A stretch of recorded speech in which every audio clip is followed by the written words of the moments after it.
Bueno, vamos a platicar de Intensamente. Primero que nada, les quiero platicar, porque esta va a ser una cápsula un poco más largo. Vamos a platicar con los directores, con el coproductor, con los dos directores. Pero rápidamente, mi punto de vista fue un remanso en el Festival de Cine de Cannes. Un remanso en el sentido de que Pixar lo vuelve a hacer. Presenta una película que te hace reír. Para muchos les hizo llorar. Para los que somos papás, obviamente sabemos que va a funcionar de inmediato con los hijos. Y creo que es una película muy interesante y muy surrealista también para los que somos adultos. Vamos a recordar desde Dumbo hasta muchísimas cosas, de verdad vale la pena. La historia empieza con una niña desde que nace y empiezan a surgir los elementos en su cabeza que son la tristeza, lo que es la parte del asco, el enojo y la alegría, que joy o la alegría es el elemento principal de la vida, la líder de todos estos pequeños sentimientos que habitan en la cabeza de la niña. Y entonces de repente surge que vive muy feliz en Minnesota, que es una niña que se fascina con el esquí y se tiene que mudar a San Francisco. Y entonces es el trayecto de cómo se muda. El papá se va de trabajo, el papá tiene que chambear un poco más, ella se va quedando un poco sola y le va entrando la tristeza. Entonces, conforme va entrando la tristeza en este cambio, los personajes tienen que llegar hasta el subconsciente. La aventura que pasa alegría y tristeza en llegar hasta el subconsciente es tan surrealista como bajar a los infiernos de Dante, pero de una manera totalmente infantil o dibujada, si le quieren decir así, para niños. De verdad, la película a mí me gusta mucho, me reí mucho, es de las que me ha hecho más reír, yo creo, que de las películas de Pixar. Está bastante entretenida y bueno, ¿por qué no mejor platicamos con los directores? Y obviamente vale la pena que la vean. Yo me gustaría, después la pongo con mis hijos y vemos los verdaderos críticos de cine qué es lo que piensan. Así es de que vamos primero que nada con las charlas y seguimos.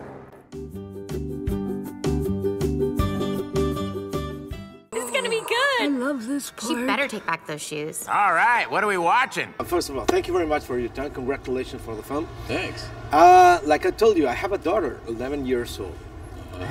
So, congratulations, because I don't understand my daughter of 11 years old. How do you understand your daughter of 11? Well, a child, and how do you make that?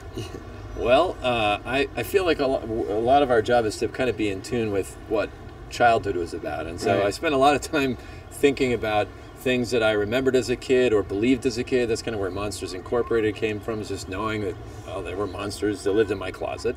They were waiting to scare me. And so that's where that kind of idea came from. And watching, at the start of this film, my daughter was 11, and watching her grow up and change was part of the inspiration for the film. Thank you very much. It's really nice to see you, really nice to meet you. Oh, it's wonderful to be here. My first question is, how do you receive the notice that you are going to be your first feature, your first director? How did I receive that? Well, Pete Docter, we were sitting at the atrium at Pixar Animation Studios. We worked together making up, so I'm always around, and our houses are not too far apart, so we're kind of neighbors. So we're around each other a lot. And then he turns to me and tells me, it's like, so I'm thinking that I'm going to make my next movie Inside Out. Fantastic. And I know I'm going to be helping him. And then he says, I want you to be my co-director. Inside my head, wow. Yes. And then I had to ask, how do you do that? But I learned, and it's an amazing ride. You make a lot of emotions. You have sadness. Yeah. Why don't you have reason? Is there any reason about debate? We did have reason at the We talked beginning. about We that. called him Frank. I don't remember why. don't But either. he was the sort of the left, he was in the head office. He was like the left brain who was trying to make sure things went on schedule and had time. But you know, in the end, we realized what we really need, because the story is told from a parent's point of view, right? Joy is sort of the parent. And so to really love and care for Riley, she needs to have autonomy and free will on her own. So we got rid of Frank, and that just became kind of Riley. The emotions are like with us. We don't choose to feel anger or sadness. It just comes to us. We do choose how we're going to deal with that. Yes. We had that joke where they're they would throw reason out the window. Remember that? Oh yeah. We thought that was funny for a while. In the process and also in the film. Yeah, in the film, in the early version of the film. So for us, like as we're writing, we'll draw almost like a comic book version of the film with sound effects and music and dialogue, and we cut that and we look at it. And it was during one of those sessions we had this stuff. What you learned? Oh, well, I learned that in collaboration and becoming and being a director with Pete Docter is a dream.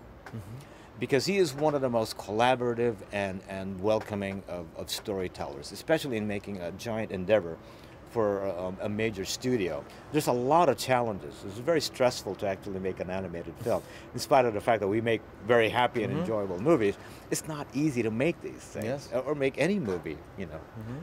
So if you're partnered with a very amazing human being, Pete Docter is, it's a lot easier and a lot more enjoyable, in spite of the fact that it's very, very difficult. But I learned and always inspired by the way he tackles everyday creative challenges and production challenges. So I think that I'm becoming a better director the longer I stand right next to him. Okay, that's very good. It must be very interesting to talk, for example, for any emotion, because joy has sadness in itself, or has maybe angry, or angry has fear, for example, in this film. So how do you know go to other sides with each emotion? Yeah, each one of the characters we thought of almost like a person, though they're not. We don't want them to look like a person. We want them to look the way our emotions feel to us. If you look at them, they're made out of energy. But as characters, as we would write, they were almost like people. And you know, some people that are more prone to anger, or some people that are just naturally a little scared or skittish, or play things safe. So that's the way we thought of them, as just broad comedic caricatures of people. Well, how do you make the decision? The decisions divided. Well, a lot of people ask me that, but because Pete and I actually work on the same things at the same time, what we do is kind of like, we will talk about what we want to make, and then I would storyboard and write and create and design, and then he tackles a separate part of the challenges of the movie. Okay. We would separate for a couple of days and then come back. I will tell him these stories, I'll show him what I got, and then he would say, I like this, I like that. What if we did this? Yeah, that would be good too. And we would collaborate back and forth. Okay. Because we're the first two people to actually handle the story, and then the first two people to be able to say, well, I think we should see that. I think we should test it. And then we would talk amongst ourselves and say, I believe that this is the reason to make this movie. If we believe it, then we can make it. Yes. I saw the journey of joy and sadness more like the Dante, more like Dante, and going under and find this angel being born to walking through. Is something about? Do you talk something about like this and like this, or is just me? I don't know. No, that's good. Yeah, we certainly talk about the journey and what they go through, and that drives them Down joins into the them together. Yeah, they have to kind of go down, deeper. back up. I always like that. Even when we talked about, this is random, but the aspect ratio of the film, and should we be sort of wider, 2:3:5, and you had said no, it's a movie sort of about a descent, and so we did a tighter aspect ratio, and everything kind of underlined that. Yeah. Your films. What are the films that inspires you? Personally, Yes. Talk to me about personally, those films. I have a very few go-tos. I love The Man Who Would Be King, Houston. Billy Wilder's The Apartment. Yes. And I love The Godfather, a storytelling template. The three of them. Characters. I love the first two, of course. Yes. Ravenously. So those movies, and just to be specific, inside that roster of favorite movies are like Dumbo. That we can see something in Dumbo right here in your film.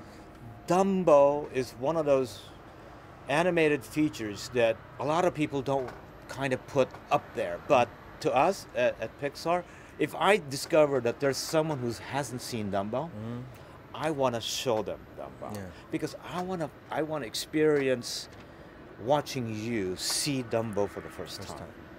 Because there are sequences in Dumbo that would instantly make you emotional. Yeah.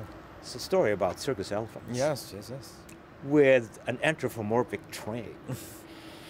But when you watch Dumbo, you can't help but feel for something for this little elephant. So those are the inspirations for me, and I can talk endlessly about these movies.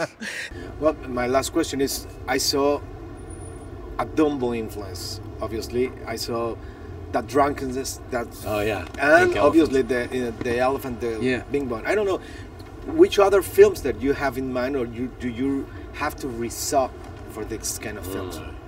You know, it's always an interesting question to answer because on one level, obviously we're so inspired by a lot of Disney, Miyazaki films, you know, all sorts of stuff. And yet, anytime I feel like there's something that gets too close to that, we try to shy away and do something new and original as much as we can. So I'm hoping that there's not any there's one line in there that that references Chinatown, but that's more of just a joke. That's a gag, yeah. I think Pink Elephants. I mean, Pink Elephants on Prison is one of our favorite scenes. Right. And it is sort of it's a dream, right? And subconscious, abstract thought is a literal thing where they go. Yeah. So they're separated by that. But listen, the fact that you even bring that scene up is like an honor. Because we love that scene. Well, the honor is all mine. Thank you very much for your time. Thank you. Thank you. Thank you very much. I saw the inspiration in Dumbo for this film, for example, for the character of Bing Bong. We are inspired by all sorts of movies from Walt because we believe that we are trying to be worthy of Walt Disney himself. And having grown up with those movies, it's natural for us to express our love for them. Bing Bong is part elephant, you know, and part cat, you know, and made out of cotton candy. And there is some DNA there that probably you could link to Dumbo. Yes. Well, thank you very much, Randy. Nice to meet you. Oh, Congratulations. Thank you so much. Thank you. Oh! Which way?